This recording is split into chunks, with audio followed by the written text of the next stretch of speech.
Ilang private landowners umaalma matapos na masagasaan ng ginagawang access road ang kanilang lupa sa Calasiao, Pangasinan. May exclusive report si Russell Simorio.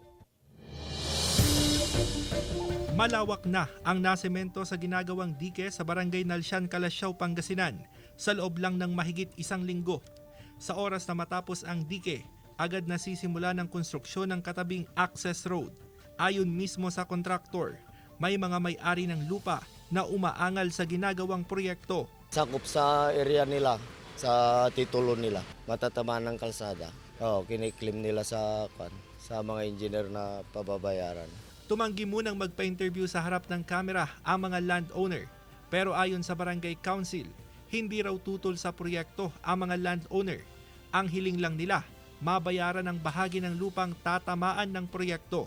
Ang pagkaalam ko, yung mga matatamaan na mga may-ari ng lupa doon, ang gusto nila yung bigyan din sila ng doon sa makukuhang lupa nila.